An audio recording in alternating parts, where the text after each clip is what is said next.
Hello and welcome to the Walk Off, everybody. I'm Scott Belford, normally joined by the best co-host in the biz, Adam Mack, but he is a little under the weather. So we are bringing in the kid. We're bringing in the intern, our editor extraordinaire, Matt. Welcome to the show, buddy. Thanks for filling in. We're throwing you in the deep end of the pool here. You've been doing 10-minute segments with us the last couple Fridays, and here you are. Full game. Full game, buddy. You're Oh, I'm you're ready. you're in the No starting more, lineup. no more pinch hitting. I'm ready for the starting nine. Well, very excited to go over this week's mailbag.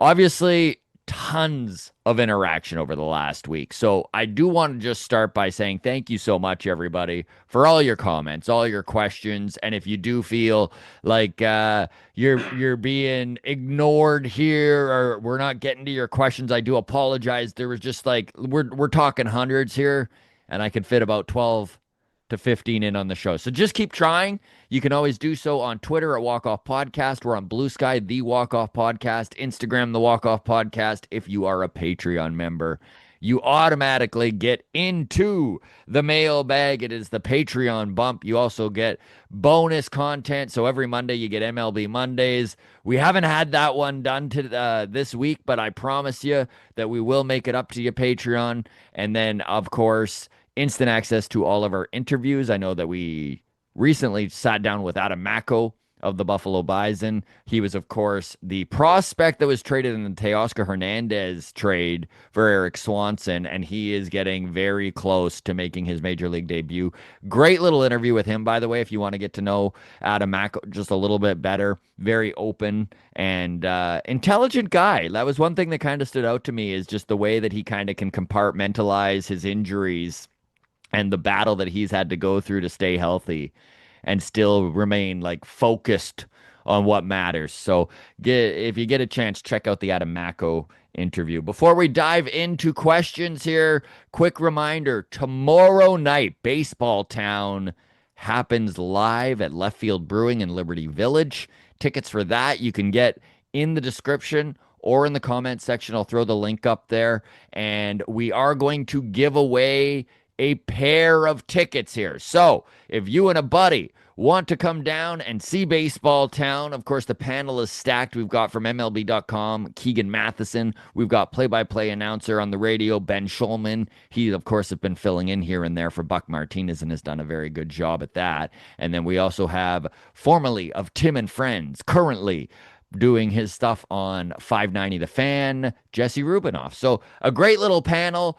All you've got to do if you want to go to this show is drop me a DM. We're gonna have a draw at the end of the night here. You'll find out this evening, and all you got to do is just Instagram DM or on X, Twitter, whatever you want to call it. Or if that doesn't work for you, go ahead and drop a comment in the YouTube here with your email address so that I can get a hold of you. All right. 2 tickets up for grabs for tomorrow night's Baseball Town. On that, let's dive in here, Matt. All right. Oh yeah. The Blue Jays were cold going into Colorado, and the Bats have heated up that higher altitude. It's just helping things feel like they're back, right? Oh yeah. It's a huge confidence boost coming into Colorado and just putting up numbers. You get to hit hard, get to You get get to home runs, play pad the your worst team stats. in baseball. It does all sorts of stuff for your hubris and confidence, eh? Oh yeah. All right, we're going to dive in here. I know that the final game of this Colorado series goes this afternoon. We're literally filming this right now. It is noon on Wednesday. My guess is that we are going to release this after the game. So if you are watching this after the game and you're like, what are they talking about? They just swept the series. Why aren't they more excited? Or, knock on wood that that's the way that it rolls. Yeah, we're just 6 hours ahead. Let's go. A few new Patreon members too before we dive right in here. Peter Rosignol and Christopher Molina, thank you so much. I always appreciate the new Patreon members and the old Patreon members. So, starting with just that, the Patreon bump, you automatically get in the mailbag. Going with Marcus G. So he goes, quick second, yes or no. If you can squeeze into the mailbag, okay? So this is just a yes or no answer. Are we at the point where we consider using the off day to skip Chris Bassitt's road start versus the Dodgers and just bring him back at home on Tuesday versus the Cubs? Matt, what do you think, buddy? No. No, right? No, Yeah. the rotation's doing awesome. I don't see why you'd change it right now. I do get that the road splits are insane right now for Chris Bassitt. And honestly, I know shit all, folks, so I could be way off here. But I do think that there's a little bit of luck on how good he has been at home and how bad he's been on the road. I mean, Chris Bassitt, we've talked about this over the last couple of weeks. It's kind of funny that he's almost at a 6 ERA on the road and a below 3 at home. And it's just like, I don't know what the stadium, how it plays that much into it. Outside of like Rogers Center, I guess when it's overly hot, I know they've had those really hot days where they'll just close the dome and run the AC, something Baltimore didn't have the option to do, and he did get beat up a bit in Baltimore. So I don't know if it's just like the controlled settings of Rogers Center gives him a little bit more comfort while on the mound, but I My just I just chalk it up to a little bit of that's baseball. Yeah. My big thing is like it's not going to change unless you give him road starts. Yeah. Like and what like in the playoffs like you're not going to start him like game 1 or game 2 like at home. Mhm. Like you need him for that 3-4 bump on the road. Like he's got to just get his confidence back. He's Chris Bassett. He'll do fine. Grounds crew, drop your comments here on this because I am curious if there is a more intelligent baseball mind out there that can kind of get through the weeds of the numbers and let us know if you have a theory on why Chris Bassett is so much better at home. Moving on, we're going to go to Mark Drabert. He goes, I think this team's best hitting lineup is Varsho, Loperfido, Springer in the outfield, Santander at DH, Barger, Bichette, Clement, Vladdy in the infield. My mailbag question, if the entire roster is healthy, who is your lineup? No platoons allowed. So, with no platoons allowed, because here's the thing, I do kind of like what the Blue Jays are doing, Matt, at the top of the lineup, where they Oh, have I kind of love been it. going with Nathan Lucas, and then every once in a while, when they need a lefty masher, Ernie Clement is leading off, or Davis Schneider has even taken the helm at the top of that lineup, kind of depending on the matchups, who's pitching, who has the best record against said pitcher, and I'm into that. So Oh but yeah. he Mark's putting the shackles on here. He says no platoons. You don't get to play that game. So I am going to go with Nathan Lucas in the leadoff spot. And then I think I stick with George Springer in that 2 hole. I know a little bit of an injury update on Springer. He is supposedly starting in Buffalo tomorrow, getting a rehab start in. He hasn't played baseball in a little bit since getting on that IL, the concussion IL. Great news that he's back. Great news that Kirky's back off the concussion IL. So you got Springer in the 2 hole. I have Vladdy hitting third, obviously. Into Bo Bichette hitting cleanup. Into Addison Barger in the 5 hole. I do like the way that you're going lefty, righty, righty, righty, lefty and then Varsho lefty. I like Varsho in that 6 hole. I think that him in that 6 hole gives a little bit of power, and we've been seeing it in Colorado. He has 3 dingers in 2 days. Uh, I think it's official. Dalton Varsho is back, baby. Oh So yeah. good 100%. good to see that little bit of added power. And I know it's funny because honestly, Matt, I was talking with Keegan Matheson yesterday. For those of you who missed the bonus pod, it is up right now wherever you get your podcast or on YouTube. And Keegan said that in his opinion, Dalton Varsho for just raw, pure power has the most on this team outside of Vladdy. Yeah, I would 100% agree with that. First off, he's like half Vladdy size. Hmm. Second off, he just has this like nice simple swing. Like it doesn't look like he's cocking all that much power back into it, But man, when he connects, that thing flies. And if he It's can catch up, crazy. when he catches up to that high fastball, and I know that that's kind of his Achilles heel, and we've seen it a little bit. His timing was a little behind coming off the IL, and he looked particularly slow on those high fastballs.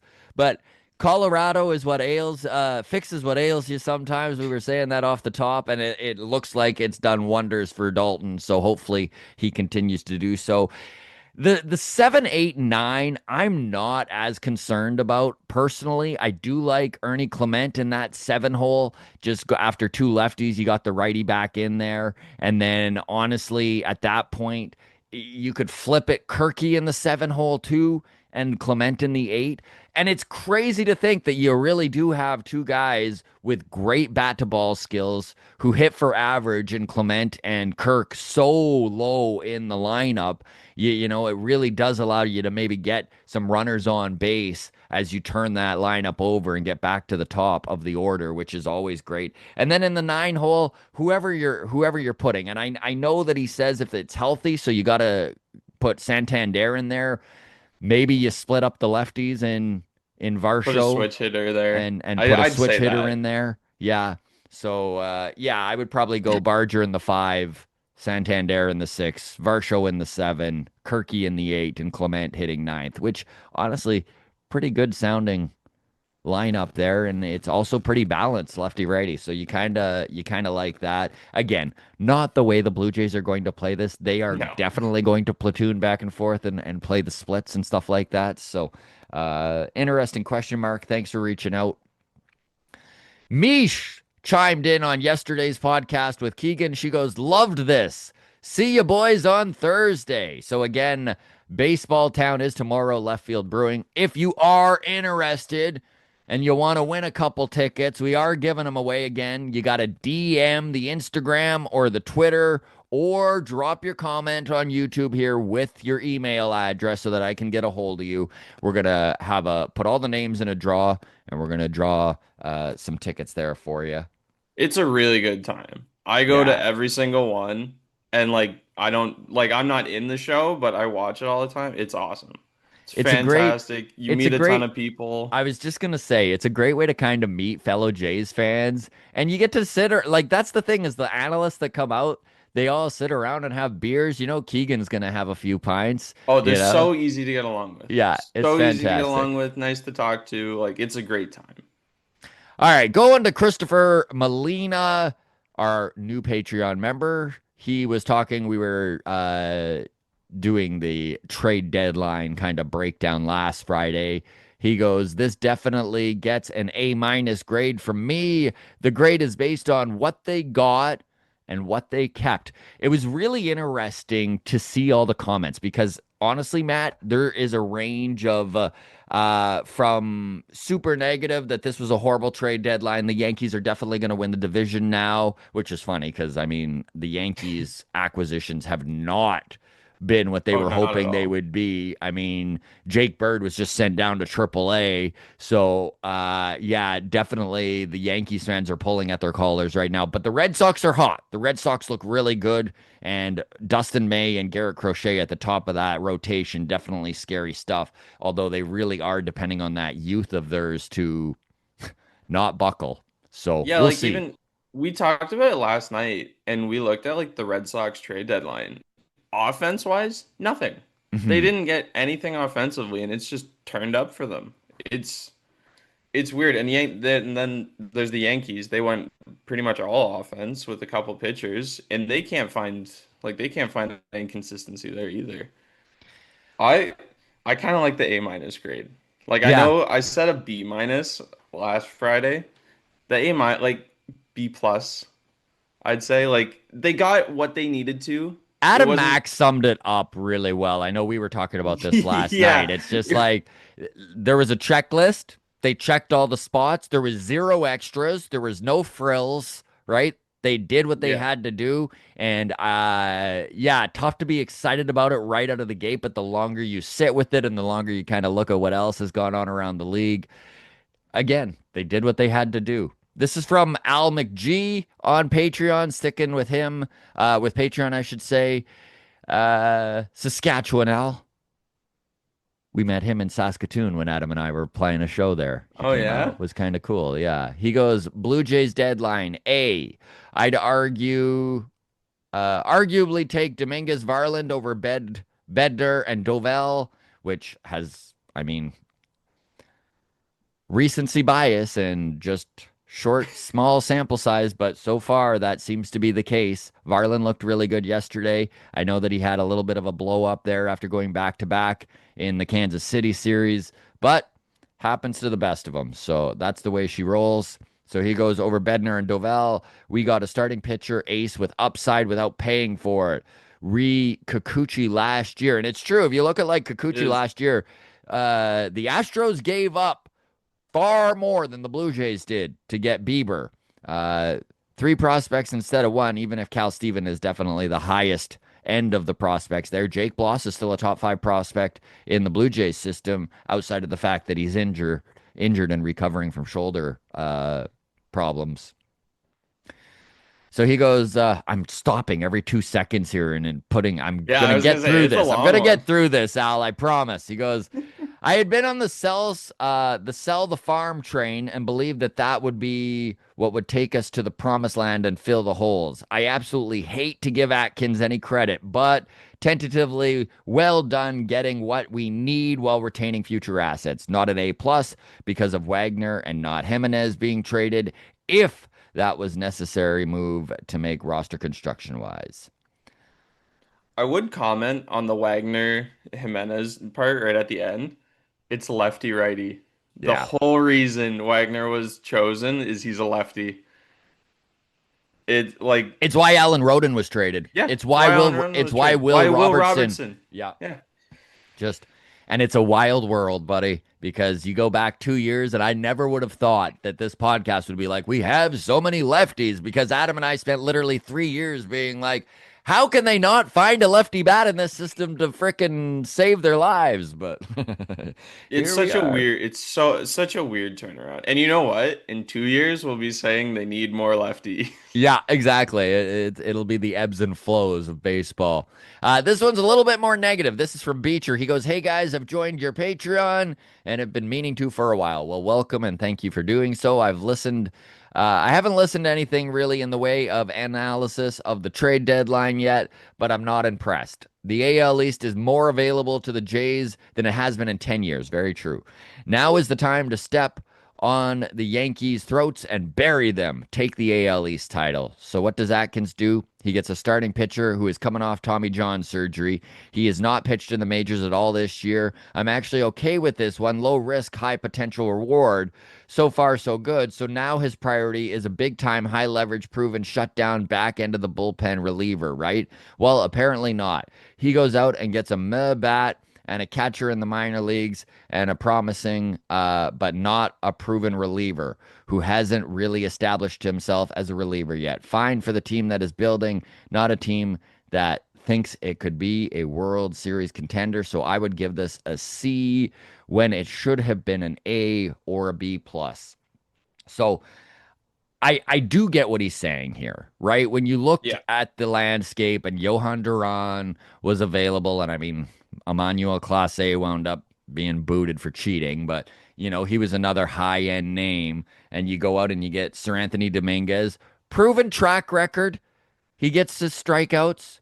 He's done that, been there before, right, with Philadelphia. But he's I not liked it. that.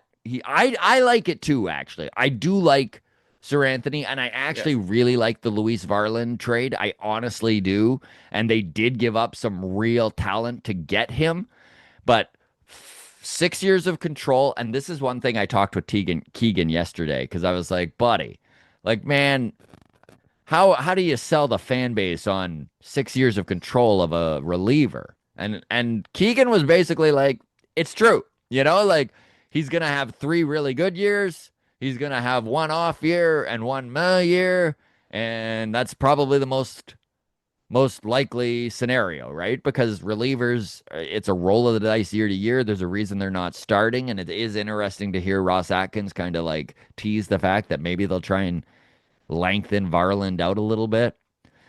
I I get, I I honestly love both of them. Like me I too. thought like they didn't need a closer because they got Hoffman. Like, even though he's had his ups and downs, like he's the guy, and he's proven he can be the guy. And Toronto is committed to him being the guy. And Matt, if you look at some of the World Series contenders and winners over the last few years, right? Like the guys that are the best in the bullpen, they've got a track record, but they're not infallible. They Oh just yeah, kind of got hot at the right time, right? Like yeah, even in the starting rotation, look at Jack Flaherty last year with the Dodgers. Like Flaherty's not a stud. He's good. He's a solid starter. He can go on those 1 month, 2 month runs where he looks like an ace. yeah. Even you look I at the guys like what's a good example? Neto back a couple years ago with the Astros, right? oh And he was just like yeah. so lights out. I would compare him a little bit to Sir Anthony Dominguez, right? Like Yeah, Sir Anthony Dominguez, he's a strikeout guy, like you said. Like I have his stats here. Like, so his strikeout to walks is 58 strikeouts to 25 walks on the season. mhm. He's got 45 innings pitched. He's got a 3.60 ERA. Like, I like that for like a guy who's gonna set you up. He's gonna pitch like seven, eight. He could even go 2 innings. Like, he's got the potential to go 2 innings. Like he's just gonna come up there, strike guys out, and like shut them down in the big moments you need them to. And his July was exceptional. Like he had a really good July. I think it was a sneaky good trade. Like if we're comparing him to like the high leverage guys in like that went at the trade deadline, I would put him in the top five. Like I thought he was really, really good. This team is so interesting because it does really feel like there's a little bit of pixie dust on them, right? Like Yeah. you look at the lineup and you're like, are they overachieving a little? Like it's really hard to and there's actually a really good question here we will get to about do you love this team? And I don't want to spoil it, so we'll dive in a little later once we get to that question. But I got a good answer for that. Now that you say it, I got a real good answer for that one. just to wrap up what Beecher was saying, it's a lengthy one, so I won't keep going, but I will say that his biggest concern is that this team actually like gets into the division series and then Atkins and Shapiro are signed long term again, just off the backs of that without really getting much of a run. And it's a fair concern. It's funny because we were talking about this, Adam and I, last Friday, and we asked Atkins and Shapiro detractors, what are your thoughts right now? And one of the answers made me kind of laugh because he was like, even if this team wins a World Series, I still think they should be fired. And I'm just like, well, you're gonna be miserable, man. I should have I was looking for the comment to actually read it, but it's just like, yeah, I sorry So guys. If they win the World Series, all of my they can stay. frustrations and shit with Shapiro and Atkins go out the window. That's all I give a fuck about, honestly. Like that is my sole concern. I want to win a World Series before I die. All right. Like I want to, I was 10 and 11 last time they won a World Series. A lot of people watching this right now, Matt included, he Yeah. wasn't. He didn't even have that, right? You're hanging your hats on the 2015-16 Yeah, ALCSs. that's my 92, So if the 93. high watermark is even a World Series, you won't forgive them. I don't. You are going to be miserable because I'm going to tell you right now, if they win the World Series, oh my God, Rogers locks them up for a decade. So my opinion on this is I know we've talked to a couple guys, and the general consensus is their jobs were riding on playoffs Mhm. in that first series. Like I don't know how much is on winning the first series, but at least getting to a good playoff series, playing good in the first series. I know we've talked to people who say that that's kind of what it's riding on. And I would Grounds agree with crew, that. do you think, drop your comments here. I will let you finish your thought here, Matt. Do you think that winning the division is enough? Do you think just getting the bye into like, they win the AL East, they finish first in the American League, second in the American League, and they get that bye to the division series? Is that enough to save Atkins and Shapiro without a playoff win? Yes or no? Drop your Yeah, comments below. Probably is. I definitely. want to win. I want a playoff win. You know, Yeah. like I It would anyways. if you win basically, so let alone a series, if you win one playoff game, it says improvement, Hmm. which is a terrible thing to be in this position. Like, but if they do anything above winning one playoff game, immediately they have the pitch of we've pushed this team in the right direction. It's trending upwards. Yeah. One thing that I was super concerned, and this question kind of brings it up, is I thought they were going to blow up the team at the deadline. Like, not right as the deadline was happening, but definitely like about a month before. I was under the impression they're going to go all in, Hmm. save their jobs, and whatever magic we have is going to be lost. I was terrified. And then whatever, because I'm a prospect guy, whatever our future is would also be lost. And I honestly have to say I'm happy they didn't do that. I was I was very happy they didn't choose to go that direction. And I think I like still wanted Stephen Kwan and was prepared to give up the prospects to get him, but honestly, the price was apparently incredibly high because nobody got Stephen Kwan. And if I'd be there, interested to see what the price was. I would be very interested too. The rumors are two top 10 uh prospects in sorry, two top 100 MLB prospects and then some. So I mean, 2 years We of only had Stephen two. Kwan. We only had two, so that's Namala and Yasavage plus peripheral guys, right? Which It's not. obviously the front office didn't feel it was worth it. And I agree. Like when you're looking at that, I think Stephen Kwan would have been a great acquisition, but two top 100 prospects plus you would almost assume they want a player who's ready to play now. Hmm. It's kind of like that's kind of a steep charge. Moving on to Lauren Stewart. He comments, with Ty France on the team, Alejandro Kirk is now the second slowest on the squad. He's moving up. It is wild how slow Ty France is, actually. Like his sprint speed, if you look it up, it literally is right there with Kirky. So yeah, don't expect any any first to thirds or beating anything out at first base with Ty France is hitting a ground ball. I'm looking up his sprint speed right now. So his sprint speed is he is very where's the speed? His it says I'm on Baseball Savant. It just says 24.9. I don't know what Yeah. the value is. But I that's not think very good. no, it's not. I think that's out of 100. So yeah, not very good. Definitely below the average. Going to Nick Goody, who is also fairly new to the Patreon. Welcome, Nick. He goes, "Hi guys, commenting from Fredericton, New Brunswick. I was just in Harvey, New Brunswick, like a week ago. I even we stopped in Fredericton for Wendy's after the show, so I was in Freddy Town just recently." He goes, I haven't had a chance to watch or listen yet, so forgive me if it was addressed. But do we think they go to a 6-man rotation or someone moving to the pen when he joins the team? He's talking Shane Bieber here. In a way, it could be another bullpen addition by pushing everyone back a spot. Is there also a possibility that some young studs come up to fill the bullpen? Additionally, there are guys slated to return from injury. I feel like they are in good shape. What are your thoughts? So, Jimmy Garcia is starting to pitch off a mound shortly.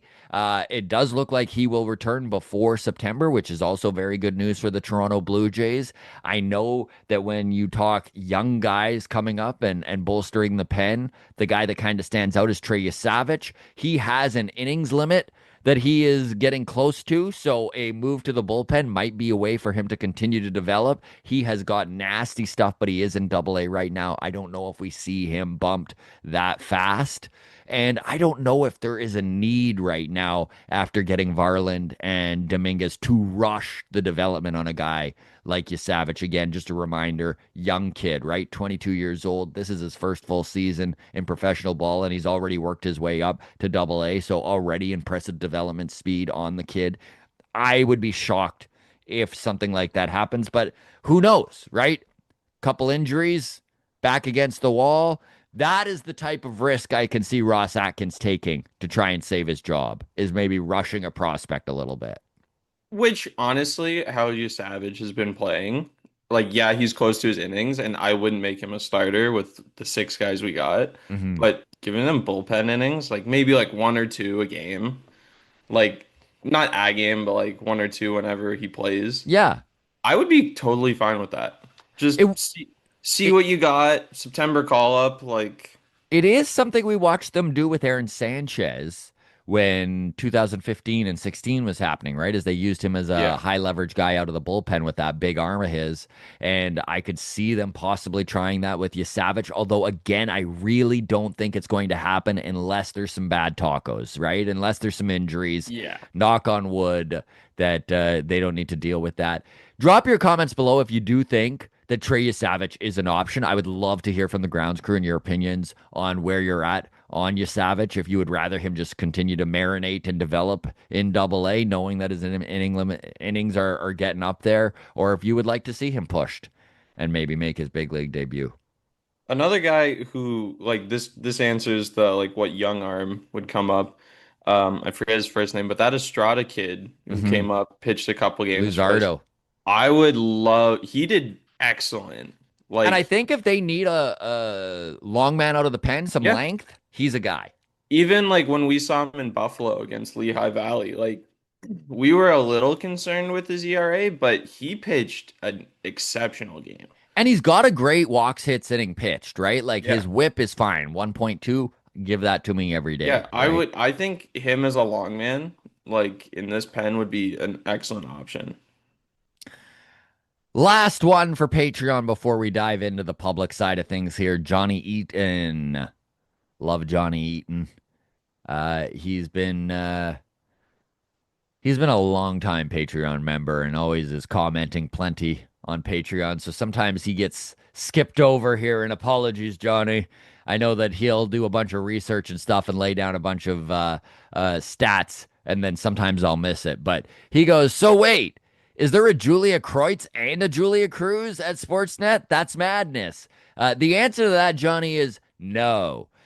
She pronounces her name Julia Kreutz or Cruz, which does get confusing. Everyone there on Sportsnet calls her Julia Kreutz. And so I get the feeling that that's her actual preference as to how you say her name. When I asked her, she said, "I don't care. Call me whatever," which is just the easy breezy That lifestyle sounds of like something she Julia. would Yeah, say. that's she's just so chill. It doesn't matter to her. But like I do think that it's Julia Kreutz, just going on what everyone calls her on television. So there you go. Another baseball town alum. She was at a show a few months ago. And again, if you want to see Baseball Town tomorrow at Left Field Brewing, we are giving 2 tickets away. All you got to do is DM us, either Instagram or Twitter, or drop your comments into the YouTube here with your email address, just so I can get a hold of you, and we'll put you in the draw. Moving to Twitter. This is from Trev. He goes, "Jays just seem like such a different team." JD Bunkus, another Baseball Town alum, he was there last time. JD Bunkus said their team and offense is like a hot bullpen. Like, if most of them started to fail more next season, he would not be that shocked. Good analogy. How about Tex? Pardon me. How about Texas sneaking up? That's interesting. Boston Red Sox continue heater. I remember you weren't sold on Crochet. Good call. I have a lot of those too. Yeah, I was pretty harsh on Garrett Crochet after his whole "I won't pitch in the playoffs unless they sign me long term" last year. I was like, oh, what a soft move. That guy has no metal. I don't trust him. Well, he's been lights out and one of the Oh, best he's been pitchers in all of incredible. baseball. I know it's crazy and has really helped that Boston Red Sox rotation too, obviously. Trev carries on. He goes, "I'm still cautious. PTSD for me. As a fan, it's going to come down to production when it matters most. Yanks equal tire fire." That's Definitely very agree with true. that one. Yeah. Yeah. All right, going to Josh. He goes, Varsho is the missing link, apparently. We were talking about this a little bit already in the show, but man, Yeah. 3 dingers in 2 days. I know it's against the Rockies, but great to see the power back. And you look at his games played, and I think he's not even at 30 on the whole season. Oh no, let's pull him up. Yeah, sure. Pull him up. But I think at this point, he's got 11 dingers in something like 30 games.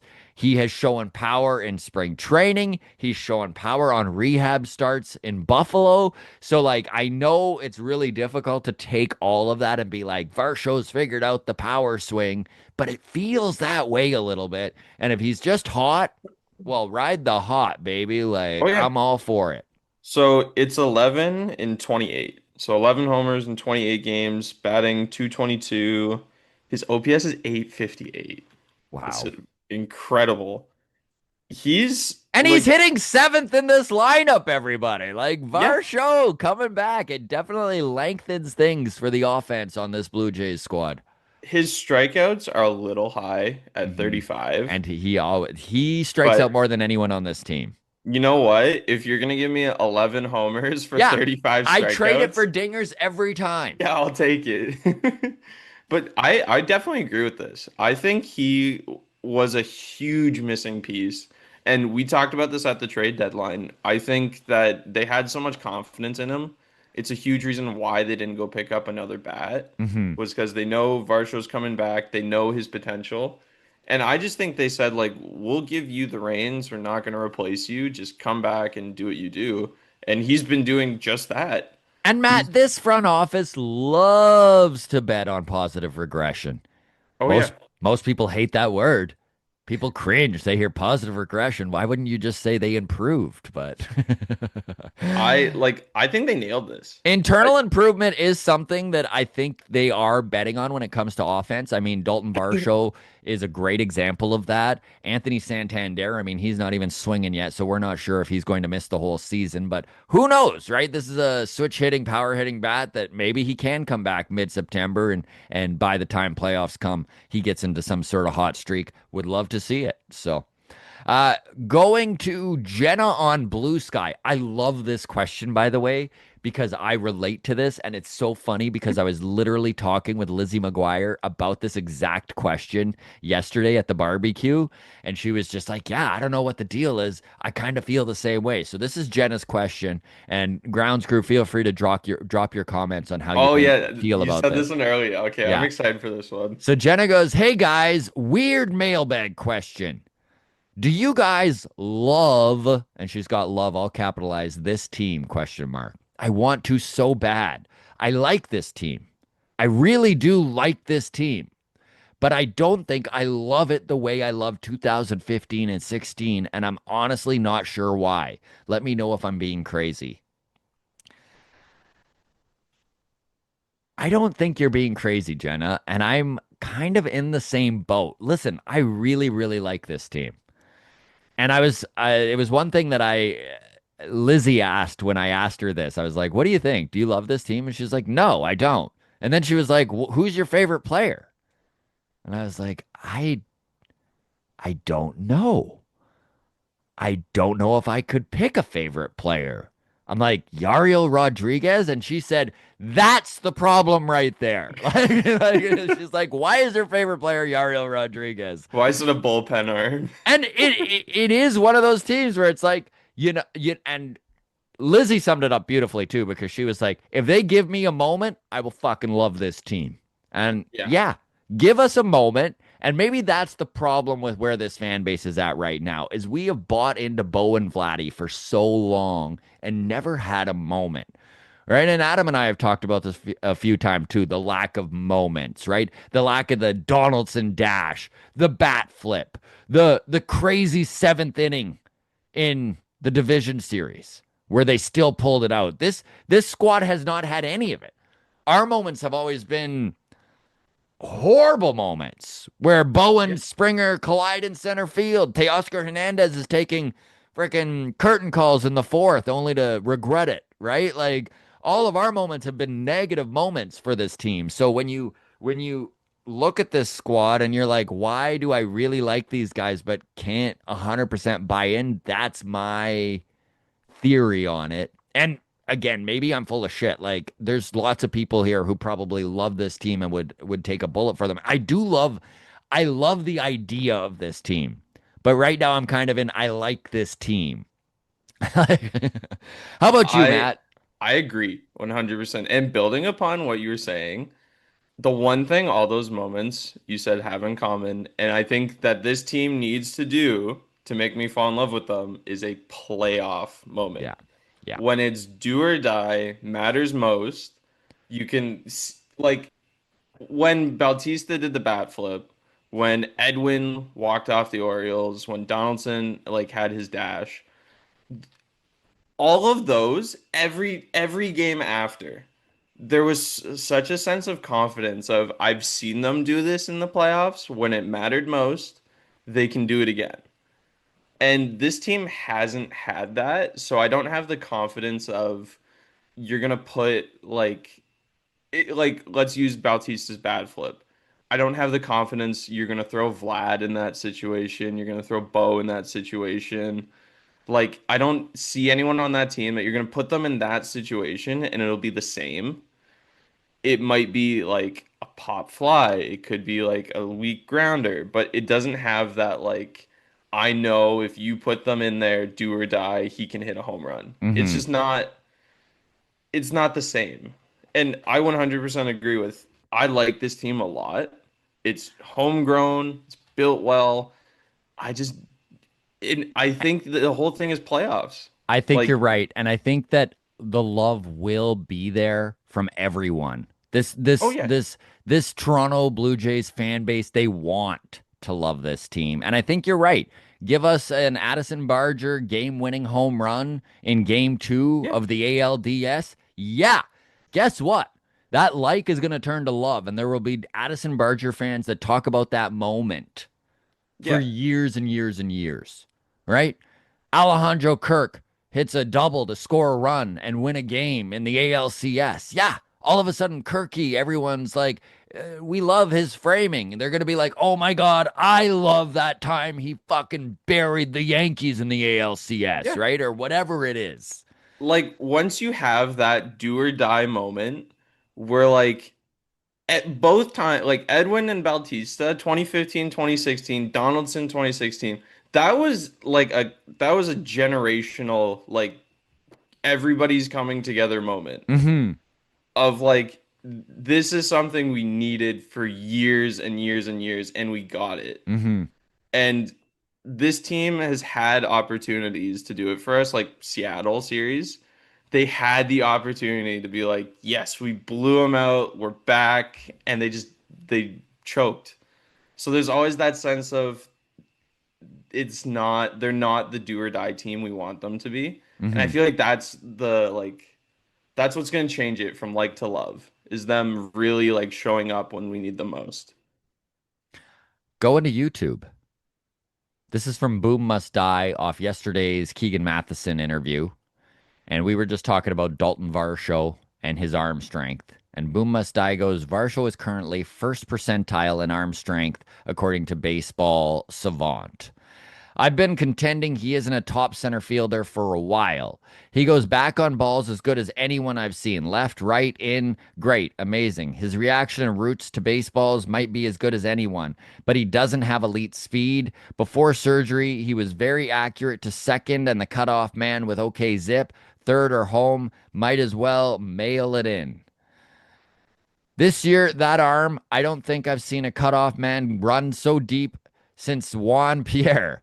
I still think he is a great defender, but Jays fans and media overrate him. Sorry. You can't be the best defender in baseball when there are common scenarios during a game where he is one of the worst choices you can have in the field. What scenario? Play is at third or home, needs a direct throw to the base. The first time he was back, he attempted to throw to third, and it basically rolled in. Eye test to me says the numbers seem to be at least close. Don't come at me with OOA or outs above average or DRS, defensive runs saved.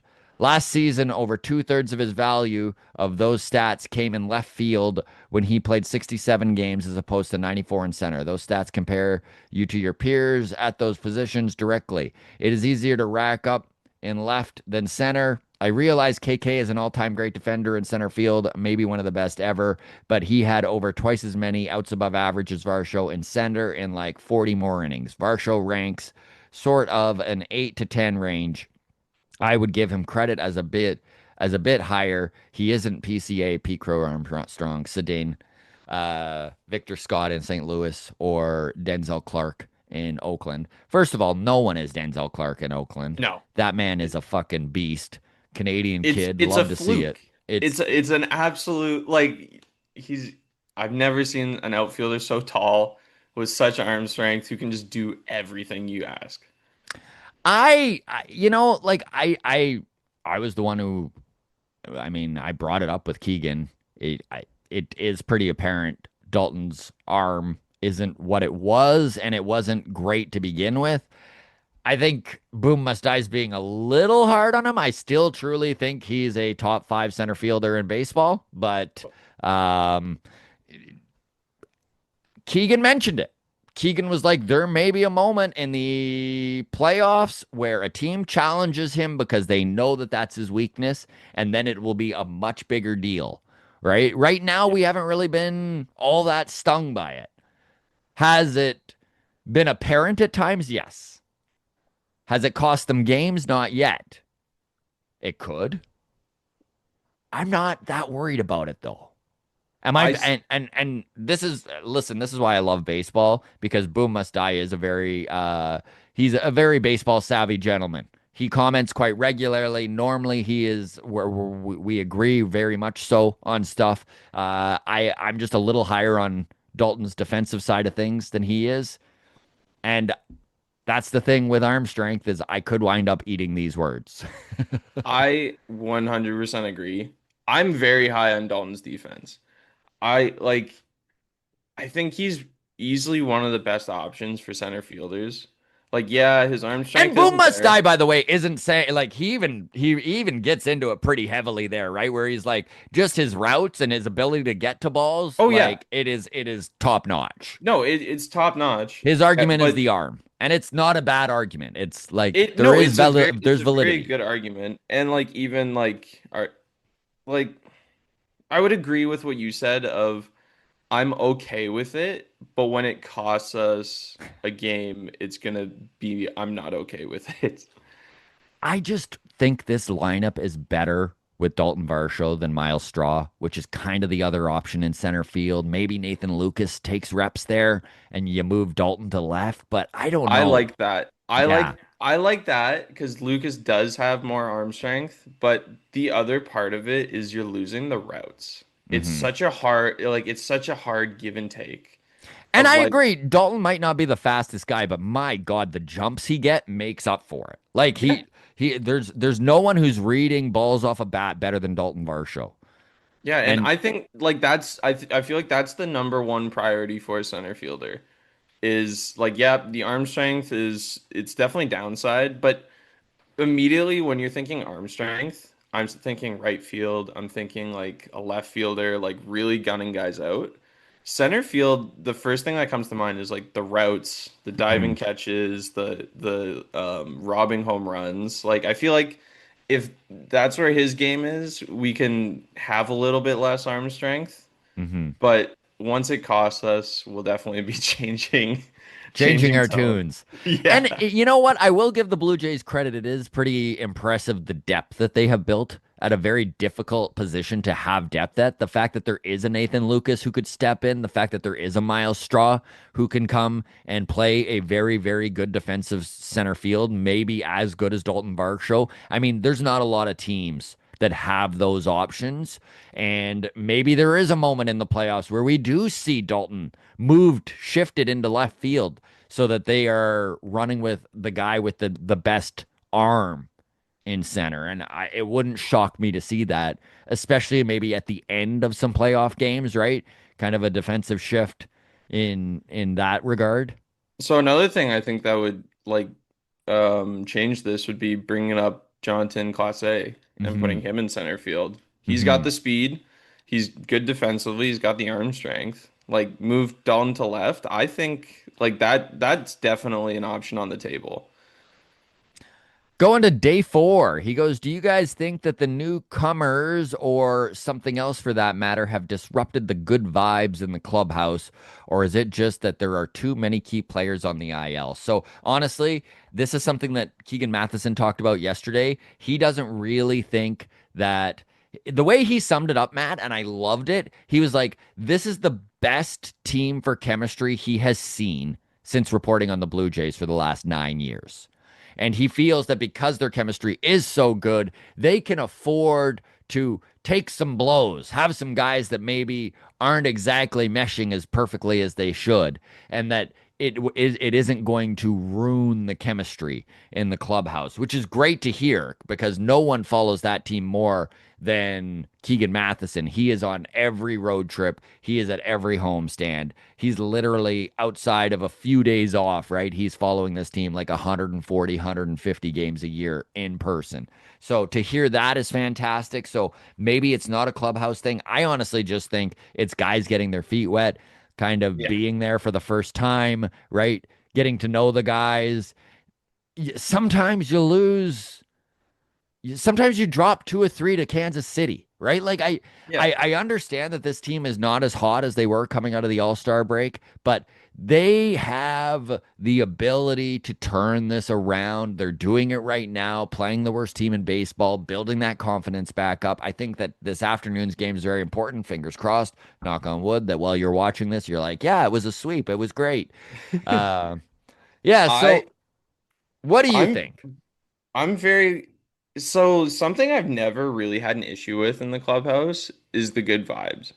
I Mhm. I feel like all year, like one big thing, and this is a super small thing, was back in 2021 when we were on a heater. Um, Vladdy had an off day and Springer taped him to a pole. This year, Springer tapes Vladdy to a pole again. Yeah. Immediately, I was like, the vibes are good. The Yeah. vibes are fixed. People are having fun. Like Springer feels confident to do that. Like it feels good in my And opinion. George Springer is a huge cog in this Oh yeah. machine because he was miserable last year. And why wouldn't you be? He's 34. Everyone's saying he's washed up. Everyone's saying the team would be better without him.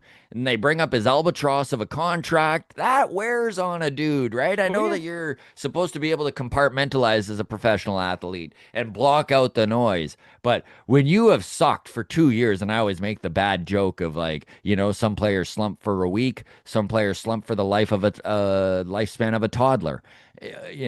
It's incredible what Springer has done, and I'm very excited that he's coming back, which is the other thing that Dayfar kind of touched on is it just key players on the IL. And I think that had something to do with it too. Yeah. Kirky and Springer are major cogs in the offensive wheel here. And, to have your starting catcher and your right fielder slash DH no longer available, that's going to hit any team. And I think that that's all that they're kind of going through. So, The other thing that I would also say affects the clubhouse more than new guys would be contracts. Like I felt like definitely Vladdy's contract was weighing on him. And it's weighing on the fan base. And then you have all this outside pressure coming into the clubhouse. And I just remember as soon as he gets the contract, Springer's taping him to a chair. Like he's having fun, he's dancing in the batter's box. Like I feel like that was a huge change. yeah. And I talked about this with either Lizzie or Taylor last night. Um, about Bo, like how Keegan has said, or it might have been Alex I was talking with. I was talking with someone Nobody and cares, Matt. yeah, we were talking about Bo, how he's kind of like he gives off the like I don't care feeling. Where Keegan said it, Keegan's addressed it. He's just that's who he is. Yeah. He's very just like monotone, like doesn't really like his emotions don't fluctuate all that much. But you've seen moments of him laughing in the clubhouse, having fun in the clubhouse, and I feel like the Jays are gonna sign him. I feel like that is 100% going to happen. And I think once that happens, we might see a Bo next year that's laughing, dancing, like a happy-go-lucky guy because he's just like I can stay with my friend, like you get to have fun. And I feel like that affects the clubhouse a lot more than the new guys coming up. That's interesting, man. Ground crew, drop your comments. Where are you at on Bo? Do you think that there isn't a contract extension coming after seeing that he has completely rebounded from what was ailing him last year? I mean, when you look at his numbers, they are right where you want him. Again, he's almost at an 800 OPS. He's been hot lately. He broke the major league, or not major league, the Toronto Blue Jays consecutive hit streak with 9. He is leading the American League in hits again this year. And I know it took Aaron Judge to go on the IL to do so. It doesn't matter. Bo is at the top of that list again. So, do you think that the Blue Jays brass is more in line to give him a contract at this point? And for fun, drop your numbers. What do you think he gets? I'm kind of in that. Is he a Willie Adames type of 7, 8 years, 170, 180? I know, Matt, last night you said 230. You thought Yeah, the I think number was? 230 for like 10. I think it was like I was thinking like 230 for like 10 years kind of. Maybe a little bit more for 10 years, but I definitely think the year range would be double digits. Sticking with YouTube, going to Benjamin Ducana. Just a reminder, everybody, that there are 2 Baseball Town tickets up for grabs. If you want to come to the show tomorrow, Keegan Matheson, Ben Schulman, Jesse Rubinoff are the panel. It's always a blast. All you got to do is DM us on Twitter or on Instagram, or you can drop your comments in YouTube here with your email address so that I can get a hold of you. We're going to make the draw tonight and give those tickets away. Going to Mantis Taba. Oh, sorry, I'm skipping Benjamin here. He goes, I might be the only one who is ecstatic over Bieber. I truly believe he is going to light it up and be an absolute steal of a trade for what a high leverage arm usually costs. I don't think you're alone, Benjamin. I think there's a lot of people that are high on Shane Bieber because he has a track record. He's showing what he can do. He is showing he's a legitimate ace. He is pitched in the playoffs. And I think that this is exactly the type of guy that the Blue Jays needed at the top of their starting rotation. Is it going to work out? There's just as many negative comments as there was positive ones like Benjamin, where they were like, how can you bet on a guy coming off Tommy John surgery? And honestly, I lean a little that way too, right? I'm very excited about Shane Bieber. I see the ceiling on him, but to ignore the risk and act like there's zero risk is kind of putting your head in the sand, because look at what we have seen out of other guys who have gotten Tommy John surgery. Sandy Alcantara is a great example in Miami, and it is just a difficult road to plow. It always is. And yeah, 20% of guys come back off of Tommy John surgery and they kind of hit the ground running and they're great. And that's what the Blue Jays are hoping to capture in Shane Bieber.